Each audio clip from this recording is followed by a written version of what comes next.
Di sini akan membahas tentang stabilitas pangan, yaitu stabilitas pangan sebagai kunci ketahanan masyarakat di tengah krisis. Jadi dalam beberapa tahun terakhir dunia itu dihadapkan pada berbagai krisis multidimensional seperti pandemi global, konflik geopolitik, perubahan iklim, dan juga bencana alam yang terjadi secara lebih intens dan juga sering. Nah, kondisi ini menyebabkan terganggunya rantai pasok pangan global, fluktuasi harga yang tajam, dan menurunnya akses masyarakat terhadap bahan pangan pokok.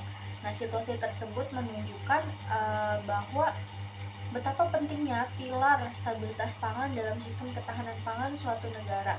Tanpa adanya stabilitas yang kuat, ketersediaan pangan yang cukup pun tidak akan mampu menjamin keamanan pangan masyarakat, karena gangguan sesaat itu dapat menyebabkan krisis yang luas. Nah, oleh karena itu stabilitas pangan itu menjadi faktor kunci yang menentukan apakah masyarakat itu mampu mempertahankan akses terhadap pangan yang aman dan bergizi, terutama saat menghadapi situasi krisis dan tekanan eksternal yang tidak terduga.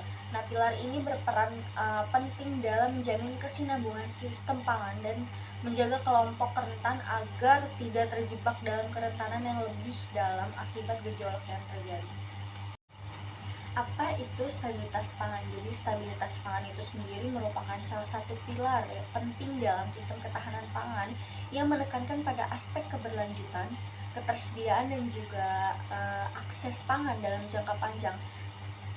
Stabilitas pangan sendiri itu berarti bahwa masyarakat itu memiliki akses terhadap pangan yang cukup, bergizi, dan juga aman secara terus-menerus tanpa terganggu oleh berbagai ancaman atau guncangan, baik itu yang bersifat jangka pendek seperti bencana alam dan fluktuasi harga, maupun dalam jangka panjang itu seperti perubahan iklim ataupun krisis ekonomi. Selanjutnya itu ada tantangan terhadap stabilitas pangan. Yang pertama itu bencana alam, di mana bencana alam sendiri itu nanti akan bisa merusak lahan pertanian dan infrastruktur distribusi yang akan mengakibatkan mengganggunya produksi pangan. Lalu selanjutnya itu perubahan iklim, di mana perubahan iklim ini tuh bisa terjadinya cuaca ekstrim dan ketidakpastian musim tanam yang menurunkan produktivitas pangan. Lalu selanjutnya fluktuasi harga pangan global. Ini tuh nantinya akan mempengaruhi daya beli masyarakat, terutama kelompok rentan. Lalu selanjutnya itu ada krisis politik dan konflik, di mana ini tuh mengganggu rantai pasok pangan dan distribusi baik di domestik maupun di internasional. Lalu selanjutnya ketergantungan impor. Jadi resiko tinggi terhadap gangguan pasokan dari luar negeri dan harga internasional itu tuh nantinya akan mengganggu mengganggu produktivitas pangan juga gitu. Lalu selanjutnya ada keterbatasan cadangan makanan. Jadi kalau di sini tuh minimnya stok darurat itu nanti akan menyebabkan sistem pangan itu tidak siap menghadapi krisis mendadak. Lalu selanjutnya ada strategi untuk meningkatkan stabilitas pangan. Yang pertama itu ada cadangan pangan nasional dan daerah. Jadi pemerintah dan masyarakat pun itu juga harus menjamin ketersediaan pangan saat terjadinya krisis atau kelangkaan.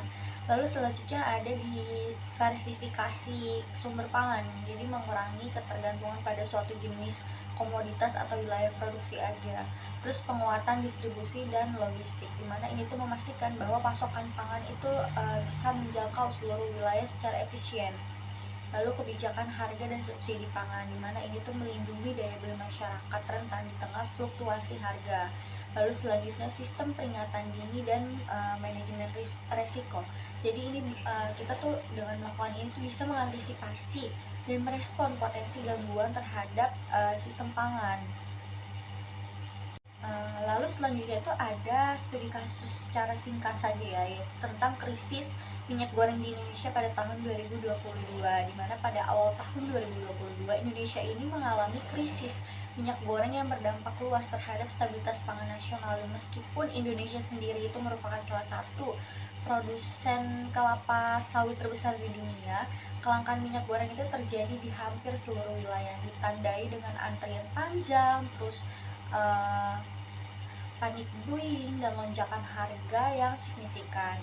Krisis ini tuh disebabkan oleh kombinasi berbagai faktor, antara lain itu meningkatnya permintaan ekspor akibat lonjakan harga global, lalu lemahnya pengawasan distribusi, lalu keterlibatan respon kebijakan dari pemerintah. Dan kondisi tersebut itu mengganggu akses masyarakat, terutama rumah tangga berpenghasilan rendah, terus terhadap bahan pangan pokok yang penting dalam konsumsi sehari-hari gitu. Terus kasus ini tuh menjadi contoh nyata bagaimana ketidakstabilan pasokan dan harga pangan strategis itu dapat memicu keresahan sosial dan memperburuk kerentanan pangan, bahkan di negara produsen sendiri. Dan dari peristiwa ini dan dari kasus ini juga terlihat pentingnya strategi stabilitas pangan yang mencakup pengelolaan pasokan domestik, terus transparansi distribusi, dan sistem respon krisis yang cepat dan terkoordinasi. Jadi kesimpulannya, stabilitas pangan itu merupakan elemen yang sangat penting dalam mewujudkan sistem ketahanan pangan yang tangguh dan berkelanjutan, terutama di tengah berbagai krisis yang semakin kompleks seperti bencana alam, konflik, perubahan iklim, dan juga tekanan ekonomi global. Nah, tanpa stabilitas pangan, ketersediaan dan akses terhadap pangan itu tidak dapat dipastikan secara konsisten, sehingga masyarakat, khususnya kelompok rentan, akan lebih mudah terdampak oleh gangguan yang terjadi. Oleh karena itu, upaya menjaga stabilitas pangan itu harus menjadi prioritas melalui berbagai strategi seperti penguatan cadangan pangan, diversifikasi sumber produksi, kebijakan harga yang berpihak pada rakyat, dan juga sistem distribusi yang adil dan efisien. Nah, pemerintah, pelaku usaha, dan masyarakat itu perlu bekerja sama secara sinergis agar ketahanan pangan nasional itu tidak hanya terjaga dalam kondisi normal saja, tetapi juga tetap kuat dan responsif saat krisis melanda. Dengan demikian, stabilitas pangan tidak hanya menjadi target kebijakan, tetapi itu juga menjadi fondasi penting bagi ketahanan masyarakat secara menyeluruh.